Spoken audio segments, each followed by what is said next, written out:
শেখ হাসিনা, তার জঙ্গি বাহিনী এবং ভারতের মিলে ঢাকা এয়ারপোর্টের কার্গো ডিভিশনে আগুন লাগাইতেছে। এই যে ধারাবাহিক আগুন লাগছে, এটা কি কোনো পরিকল্পনা, কোনো ষড়যন্ত্র, নাকি আসলে দায়িত্বহীনতা অথবা দায়িত্বে অবহেলার কারণ? ইপিজেডে এত বড় একটা কারখানায় কে আগুন দিল, কিভাবে পুরো ছাই হয়ে গেল, আমরা আলোচনা করি। গত পরশুদিন মিরপুরে একটি রাসায়নিকের গুদামে আগুন লাগে। সেখানে দর্শক 16 জন মারা গিয়েছে। 16 জন আমাদের দেশের নাগরিক মারা গিয়েছে। আমরা একটু আলোচনা করি। আমরা ব্যস্ত ছিলাম জুলাই সনদ নিয়ে, আমরা ব্যস্ত ছিলাম রাজনীতি। এই 16 জনের ভিতরে নবদম্পতি আছে যারা কিন্তু 3 মাস আগে বিয়ে করেছে। আবারও আগুনের খেলা শুরু করে দিয়েছে শেখ হাসিনা দিল্লি বসে। দিল্লি থাকলেও ঢাকা, চট্টগ্রাম সহ বাংলাদেশের বিভিন্ন জায়গায় আগুনের খেলা শুরু করে দিয়েছে শেখ হাসিনা। কারণ এই আগুনের খেলা আওয়ামী লীগের খেলা।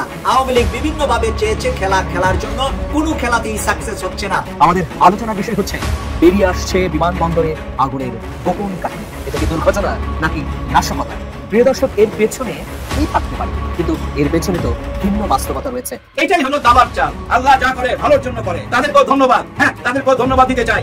অবশ্যই বুঝে সামনে অনেক খেলা বাকি রয়ে গেছে, একটু অপেক্ষা করেন, হতাশ হবেন না। জুলাই সনদ স্বাক্ষরের পর নানান হতাশা এবং নেতিবাচক আলোচনার মধ্যে কিছু সুখবর আছে। এই সুখবর যেন বাস্তবায়ন হয় এবং হওয়ার পদ্ধতি নিয়ে আমরা আলোচনা করবো। দর্শক, প্রফেসর ইউনূস সাহেব বিরাট ঘোষণা, প্রত্যাশা, অনেকটা অবাক করা, খুব কনফিডেন্স। আসসালামু আলাইকুম দর্শক, নতুন একটি নিউজে আপনাকে স্বাগতম। প্রিয় দর্শক, দিল্লি থেকে আগুন নিয়ে খেলতে গিয়ে ফেঁসে গেলেন শেখ হাসিনা। ডক্টর ইউনূসকে বিপদে ফেলতে গিয়ে দিশেহারা আওয়ামী লীগ। বিমানবন্দরে আগুনের ঘটনায় বেরিয়ে আসছে গোপন কাহিনী। এটি কোনো দুর্ঘটনা নাকি আওয়ামী লীগের ষড়যন্ত্র জানতে পারবেন আজকের এই ভিডিওতে। তাই ভিডিওটি শুরু থেকে শেষ পর্যন্ত ধৈর্য সহকারে দেখে একটি লাইক দিয়ে সবাইকে শেয়ার করে দিন। আমাদের চ্যানেলে নতুন হলে চ্যানেলটি সাবস্ক্রাইব করে পাশে থাকা বেল আইকনে ক্লিক করে রাখুন। আপনারা ইতিমধ্যে জেনেছেন যে হযরত শাহজালাল আন্তর্জাতিক বিমানবন্দরের কার্গো সেকশনে আগুন লেগেছে এবং আগুন নিয়ন্ত্রণে প্রায় ফায়ার সার্ভিসের 36টি ইউনিট কাজ করেছে এবং এই আগুনের কারণে বিমান চলাচল সাময়িকভাবে স্থগিত করা হয়েছিল এবং নিরাপত্তাজনিত কারণে ঢাকাগামী কয়েকটি ফ্লাইট বিকল্প রুটে পাঠানো হয়েছে এবং চট্টগ্রাম, কলকাতায়ও একাধিক ফ্লাইট অবতরণ করেছে এবং ঢাকা থেকে ছেড়ে যাওয়ার অপেক্ষায় কয়েকটা আন্তর্জাতিক ফ্লাইটও ট্যাক্সিওয়েতেই আটকে দেওয়া হয়েছে এবং দুপুর 2:30টার দিকে এই আগুন লাগার ঘটনা ঘটে এবং তাৎক্ষণিকভাবে বাংলাদেশ সিভিল অ্যাভিয়েশন সহ বাংলাদেশ ফায়ার সার্ভিস এবং বিমান বাহিনী দুটি ফায়ার ইউনিট কাজ শুরু করে পরে অন্য ইউনিট যোগ দেয় আর কি। তো আমরা জানলাম যে বিমানবন্দরের 8 নম্বর গেটের কার্গো ভিলেজে এই আগুন লাগে। এই তো এদিকে সংবাদ পেলাম যে বিমানবন্দরের কার্গো সেকশনে আগুন লেগে প্রায় 1000 কোটি টাকার মালামাল পুড়ে গিয়েছে। আবার আজকেই কয়েকশো টন পণ্য নিয়ে চট্টগ্রাম বন্দরে ডুবে গিয়েছে মালবাহী জাহাজ। গতকালকে চট্টগ্রামের ইপিজেডে আগুন লেগেছে। ধাউ ধাউ সেই আগুনের লেলিহান শিখে আমরা দেখেছি, কিন্তু আমরা কোনো আলোচনা করিনি। ইপিজেডে এত বড় একটা কারখানায় কে আগুন দিল, কিভাবে পুরো ছাই হয়ে গেল, আমরা আলোচনা করিনি। গত পরশুদিন মিরপুরে একটি রাসায়নিকের গুদামে আগুন লাগে। সেখানে দর্শক 16 জন মারা গিয়েছে। 16 জন আমাদের দেশের নাগরিক মারা গিয়েছে। আমরা একটু আলোচনা করিনি। আমরা ব্যস্ত ছিলাম জুলাই সনদ নিয়ে, আমরা ব্যস্ত ছিলাম রাজনীতি নিয়ে। এই 16 জনের ভিতরে নবদম্পতিও আছে যারা কিন্তু এই 3 মাস আগে বিয়ে করেছে। মরে পুড়ে লাশগুলো ছাই হয়ে গিয়েছে মিরপুরে। দেশে কি আদৌ কোনো সরকার আছে? দেশে কি আদৌ কোনো প্রশাসন, আইন শৃঙ্খলা বাহিনী কি আছে? সমান তালে অঘটন করতেছে, তারপরে অপরাধ করতেছে মানুষ, কিন্তু সবাই যেন কেমন চুপচাপ নীরব, শুনশান নীরবতা। রাজনীতিবিদরা কামড়াকামড়িতে আছে, এদিকে মানুষ পথের ভিখারি হয়ে যাচ্ছে, মানুষ মরে যাচ্ছে চোখের পলকে। কই বলেছেন না যে অদ্ভুত উটের পিঠে চলেছে স্বদেশ, সেরকম আর কি। এখন যদি আমরা দেখি যে এই ডক্টর ইউনূসের চীনের সঙ্গে যুদ্ধ বিমান ক্রয় চুক্তি, আবার চট্টগ্রামের মিরেশরাইয়ে ভারতের ইপিজেড প্রকল্প বাতিল, ঠাকুরগাঁওতে নতুন বিমানবন্দর তৈরি করার ইঙ্গিত, আবার এই তিস্তা মহাপরিক্রমা বাস্তবায়নে বিএনপি লং মার্চ, এবং এই সবের মাঝেই একের পর এক অগ্নিকাণ্ড, নাশকতা। সব ঘটনা মাত্র 4 দিনের ব্যবধানে। খেয়াল করে দেখবেন, সব ঘটনা মাত্র 4 দিনের ব্যবধানে। এখন বিমানবন্দরের কার্গো ভিলেজ চলতেছে, হাজার হাজার কোটি টাকার নগদ ক্ষতি, লক্ষ লোকের রুটি রুজি বন্ধ হয়ে যাবে বহুকালের জন্য। এবং বিমানবন্দরে বিমানে করে কারা পণ্য আনা নেওয়া করে, যারা জরুরি ভাবে পণ্য আনে, সেই জরুরি আমদানি রপ্তানি পণ্য পুড়ে ছারখার। বহু শিল্প কারখানা, আমদানি রপ্তানি প্রতিষ্ঠান পথে বসে যাবে। শ্রমিক, C&F agent, freight forwarding company, airline agent সবার কপাল পুড়ে ছারখার হয়ে যাবে। কাস্টমস, সিভিল এভিয়েশন সহ রাষ্ট্রের রাজস্ব খাত দীর্ঘমেয়াদে কয়েক লাখ কোটি টাকার ক্ষতির মুখে পড়ল। কারণ এই মালগুলো কিন্তু ওই কাস্টমস হওয়ার আগে ওখানে রাখা হয়। এবং দর্শক, বাঙালির ইতিহাসে এত বড় দুর্ঘটনা কখনোই কিন্তু ঘটেনি। এখন প্রশ্ন হচ্ছে, এটা কি মানব সৃষ্ট নাকি প্রকৃতির অভিশাপ? তো এরকম ঘটনা ঘটতেছে, আবার এরই মাঝে এগিয়ে আসতেছে জাতীয় নির্বাচন ফেব্রুয়ারিতে। কিন্তু আমি ভীত নই, কেন জানেন? কারণ আমি জানি যে বাংলাদেশ যত বিপদে পড়বে ততই দেশবাসী আবার ঐক্যবদ্ধ হবে, বারবার ঐক্যবদ্ধ হবে। এখন যদি আমরা দেখি যে এই যেই বিমানবন্দরের কার্গো ভিলেজ আগুন লাগলো, এটা কি আসলে দুর্ঘটনা নাকি পরিকল্পিতভাবে এই নাশকতা করা হয়েছে? আমরা যদি আমাদের সবচেয়ে বড় দল আমরা মনে করি বিএনপি, সেই বিএনপির মহাসচিব মির্জা ফখরুল ইসলামের একটা বক্তব্য দেখি, তিনি বলেছেন যে ছাত্র জনতার আকাঙ্ক্ষা বৈষম্যহীন বাংলাদেশ গড়ার স্বপ্নকে চ্যালেঞ্জের মুখে ফেলতে এবং দেশকে অস্থিতিশীল করতেই ফ্যাসিস্টের দোসররা জোরালোভাবে নানা ধরনের সহিংস কর্মকাণ্ড শুরু করেছে এবং এই ধরনের অপকর্ম ও নৈরাজ্যকর পরিস্থিতি মোকাবেলা করার জন্য দেশের মানুষকে সজাগ ও সতর্ক থাকতে হবে। কারণ দেশকে অস্থিতিশীল করতে দেশীয় এবং বিদেশি শত্রুরা এখনো তৎপর রয়েছে। তিনি আরো বলেন যে সম্প্রতি দেশে কয়েকটি অগ্নিকাণ্ডের ঘটনা এবং আজ আন্তর্জাতিক বিমানবন্দরের কার্গো সেকশনে আগুন লাগার ঘটনা একই সূত্রে গাথা এবং এইসব অগ্নিকাণ্ডের ঘটনা পূর্ব পরিকল্পিত বলে জনগণ বিশ্বাস করে। তো তিনি বলেছেন যে এইসব ঘটনা পূর্ব পরিকল্পিত। ওদিকে এনসিপির যুগ্ম আহ্বায়ক সার্জিস বলেন যে স্বৈরাচারের দোসরদের খুঁজে বের করে উপযুক্ত শাস্তির আওতায় আনতে না পারা অন্তর্বর্তীকালীন সরকারের অন্যতম বড় ব্যর্থতা, যার ফল বাংলাদেশকে দীর্ঘ মেয়াদে ভোগ করতে হবে। বিভিন্ন জায়গায় আগুন লাগাকে বিচ্ছিন্ন ঘটনা হিসেবে দেখি না, এগুলো স্বৈরাচারের দোসরদের দেশকে অস্থিতিশীল করার চক্রান্তের অংশ। তথাকথিত তদন্ত কমিটির নাটক বাদ দিয়ে এর পেছনের প্রকৃত কারণ খুঁজে বের করা হোক। এখন কোনো সন্দেহ নাই যে মির্জা ফখরুল ইসলাম আলমগীর এবং সাজিস আলম তারা উভয়ই আওয়ামী লীগকে দোষারোপ করেছেন, কোনো সন্দেহ নেই। প্রশ্ন হচ্ছে যে মির্জা ফখরুল ইসলাম আলমগীর এবং সাজিস আলম তারা কি আসলে এগুলো মিন করেছেন নাকি তাদের কাছে কোনো প্রমাণ আছে? এবং প্রমাণ থাকলে তারা সরকারকে এ প্রমাণ দিয়ে সহযোগিতা করতে পারেন যে আসলে এগুলো আওয়ামী লীগ এবং তাদের দোসরদের কাজ, তাই না? এতে সরকারের কাজ অনেকটা এগিয়ে যাবে তদন্ত করতে। কিন্তু এমনও কি হতে পারে যে তারা এগুলো আসলে একটা পলিটিক্যাল রেটরিক ব্যবহার করেছেন যে হ্যাঁ কিছু হলেই আওয়ামী লীগের দোষ? আমরা হাসিনার আমলে দেখেছি যে কোনো জায়গায় আগুন লাগলে কি বলতো বিএনপি জামাতের কারসাজি।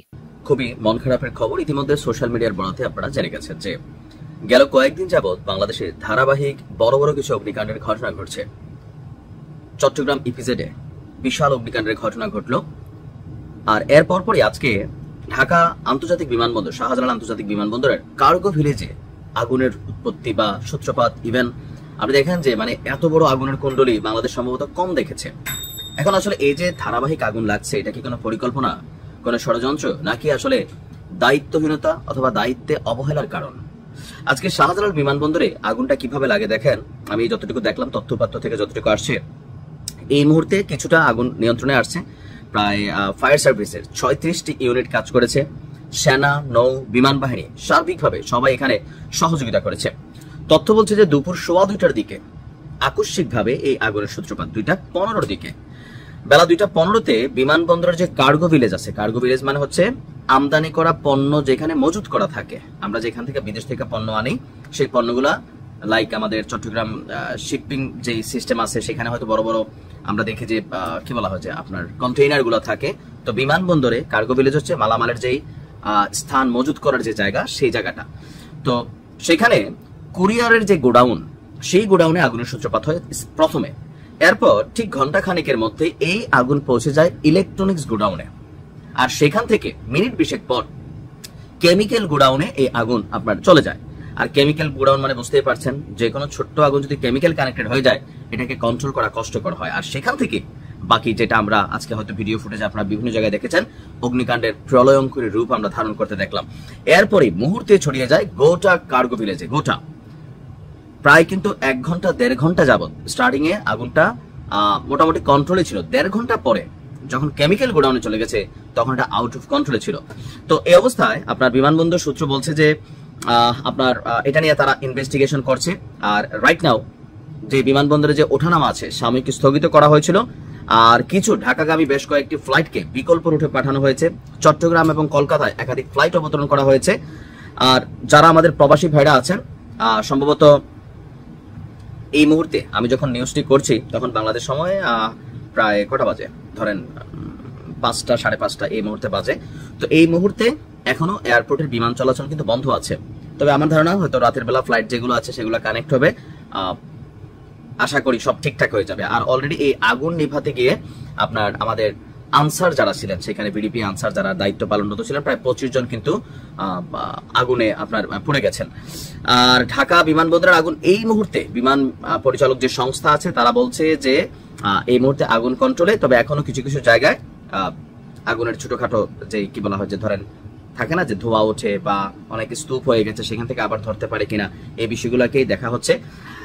আর টোটাল ঘটনায় আসলে এখন কিভাবে ঘটলো এটা নিয়ে সিসিটিভি ফুটেজ যা আছে ততটুকু মানে সবই জয়লা গেছে যে জায়গার মধ্যে ছিল। এখন আমার ধারণা আর কি যে এটা ষড়যন্ত্রমূলক না, অসাবধানতাবশত অথবা ইলেকট্রিক কোনো সার্কিট থেকে এটা করতে পারে। কারণ বাংলাদেশে আমাদের যারা মানুষ আছে পিরিটিরি খাইয়া যেখানে সেখানে ফালাই দেয়, এগুলো কিন্তু আমরা আইন কানুন মানি না। এজ এ রেজাল্ট অনেক জায়গায় অনেক বড় ধরনের ক্ষতি হয়। বা এত স্পর্শকাতর একটা জায়গা যতটুকু ফায়ার সেফটি ইস্যু দরকার ছিল অটোমেটিক সেগুলোকে আসলে এখানে ছিল। কারণ বাংলাদেশ এমন এক দেশ যেখানে ঘটনা ঘটার পর দেখা যায় যে সবই ভাই সিস্টেম এলোমেলো। তবে এই মুহূর্তে মোটামুটি সবকিছু কন্ট্রোলে আছে। আর সম্ভবত রাতের বেলা থেকে নিয়মিত ফ্লাইট ওঠানামা করবে, পরবর্তীতে আপডেট জানিয়ে দেব। এদিকে রাষ্ট্র ও সংবিধান থেকেই নজর সরাতে পিআর আন্দোলন, এমনই মন্তব্য নাহিদ ইসলামের। পিআর বা আনুপাতিক নির্বাচনের দাবিতে জামাতে ইসলামের আন্দোলনকে সুচিন্তিত রাজনৈতিক প্রতারণা বলে মন্তব্য করেছেন এনসিপির আহ্বায়ক নাহিদ ইসলাম। তিনি বলেন, গণ অভ্যুত্থানের পর রাষ্ট্র ও সংবিধান পূর্ণ গঠনের আসল প্রশ্ন থেকে নজর সরাতে জামাতে ইসলামীর এই আন্দোলন। রবিবার বিকেলে নিজের ভেরিফাইড ফেসবুক পেজে তিনি এসব কথা জানান। নাহিদ ইসলাম বলেন, জামাতে ইসলামী পিআর পদ্ধতি নিয়ে যে তথাকথিত আন্দোলন শুরু করেছিল আসলে সেটি ছিল এক সুচিন্তিত রাজনৈতিক প্রতারণা। সেই আন্দোলন পরিকল্পিতভাবেই করা হচ্ছিল ঐক্যমত্য কমিশনের সংস্কার প্রক্রিয়া ও জাতীয় আলোচনাকে গণ অভ্যুত্থানের পর রাষ্ট্র ও সংবিধান পূর্ণ গঠনের আসল প্রশ্ন থেকে ভিন্নভাবে প্রবাহিত করতেই। পিআর পদ্ধতির প্রসঙ্গ তুলে তিনি আরও জানান, সংবিধানের একটি সুরক্ষা হিসেবেই ভোটের আনুপাতিক প্রতিনিধিত্বের ভিত্তিতে উচ্চ কক্ষে পিআর ছিল মৌলিক সংস্কারের অন্যতম দাবি। সেই অবস্থান থেকে আমরা উচ্চ কক্ষে পিআর দাবিতে একত্রে আন্দোলন গড়ে তুলতে চেয়েছিলাম এবং জুলাই সনদের আইনি কাঠামোকে একটি বিস্তৃত জাতীয় ঐক্যমত্যের মাধ্যমে প্রতিষ্ঠা করতেও চেয়েছিলাম। কিন্তু জামাত ও তাদের মিত্ররা এই কর্মসূচিকে ছিনতাই করে শুধু পিআর পদ্ধতির আন্দোলনে নিয়ে যাওয়ার চেষ্টা করে। নিজেদের হীন স্বার্থ আদায়ে পিআর আন্দোলনকে দর কষাকষির হাতিয়ার হিসেবে ব্যবহার করে। তাদের উদ্দেশ্য কখনো সংস্কার ছিল না, ছিল কেবল কৌশলগতভাবে প্রভাব বিস্তার করা, বললেন নাহিদ। ওই পোস্টে তিনি আরও বলেন, জামাতে ইসলামী কখনো সংস্কার আলোচনায় অংশ নেয়নি, না জুলাই অভ্যুত্থানের আগে না পরে। তারা কোনো কার্যকর প্রস্তাবও দেয়নি, কোনো সাংবিধানিক দৃষ্টিভঙ্গিও উপস্থাপন করেনি, কিংবা গণতান্ত্রিক প্রজাতন্ত্রের প্রতি কোনো প্রতিশ্রুতিও দেখায়নি। নাহিদ লেখেন, ঐক্যমত্য কমিশনের আলোচনায় জামাতের অংশ নেওয়া ছিল সংস্কারের মুখোশে একটি রাজনৈতিক নাশকতা। আজ বাংলাদেশের জনগণ এই প্রতারণা স্পষ্টভাবে বুঝে ফেলেছে। তারা সত্যিই জেগে উঠেছে এবং জনগণ আর কখনো ভুয়া সংস্কারবাদীদের দ্বারা প্রভাবিত হবে না। শেষে তিনি বলেন, আজ বাংলাদেশের জনগণ এই প্রতারণা বুঝে গিয়েছে। তারা আর কখনো মিথ্যা সংস্কারবাদী বা স্বার্থান্বেষী শক্তির দ্বারা প্রতারিত হবে না। সর্বশক্তিমান আল্লাহ ও দেশের জনগণ কখনো অসৎ, সুযোগ সন্ধানী ও নৈতিকভাবে দেউলিয়া শক্তিকে ক্ষমতায় বসতে দেবে না।